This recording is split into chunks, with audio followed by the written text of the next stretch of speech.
Hi, I'm Nikita, and today I'm going to be talking to you guys about scarcity and opportunity cost. Scarcity is best defined as having unlimited desires but not enough resources to fill the gap.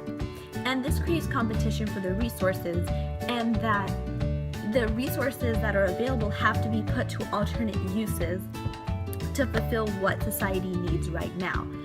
And scarcity is a fundamental problem in economics, and it's when a resource can be used to produce something else, that's when you know you have scarcity, because you're starting to apply resources to produce other things that may not be the most efficient method.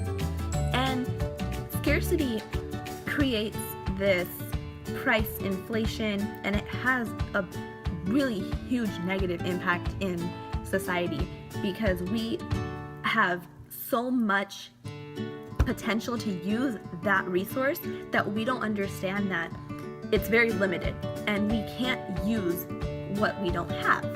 And a perfect example of that is oil. And oil, as we all know, we've been wanting to mine oil for a long time. That oil is very scarce.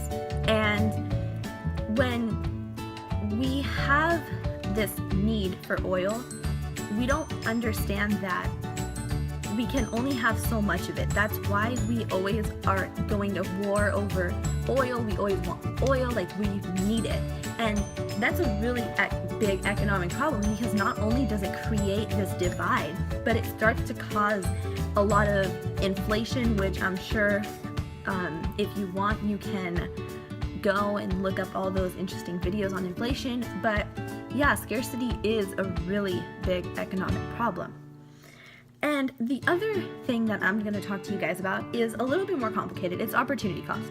Opportunity cost, before I get into the very nitpicky things, you need to know two different types of opportunity cost. You have comparative advantage and you have absolute advantage. And comparative advantage is who can produce at the lowest opportunity cost, which means that who can produce one good without giving up too much of another good. And an absolute advantage is what firm or organization or country can produce the most of one good of the other competitors given the same resources in the same time. And there's an example that I want to give to you just to maybe clarify a little bit. And as you can see over here, we have two different countries, and each one produces one good. Maybe you guys can't see that quite well. Let me scoop that up. So basically we have America and then we have Japan. So America produces 2 computers and 5 pens, while Japan produces 5 computers and 2 pens. So who has the absolute advantage in producing computers?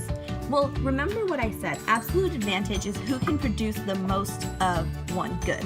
So because America can produce 5 pens, while Japan can only produce 2 pens, America has the absolute advantage in producing pens, while Japan has the absolute advantage in producing computers. Now we're going to get to a comparative advantage, and that is who can give up less of the other resource so that when you trade with another country, it becomes more efficient. So once you do the math, for the opportunity cost of America to produce pens, they have to give up 2/5 computers, while Japan has to give up 5/2 computers, which equates to about 2.5 computers. So therefore, America should produce pens because they give up the least amount of computers while producing pens. Now let's look at America for the opportunity cost of producing computers.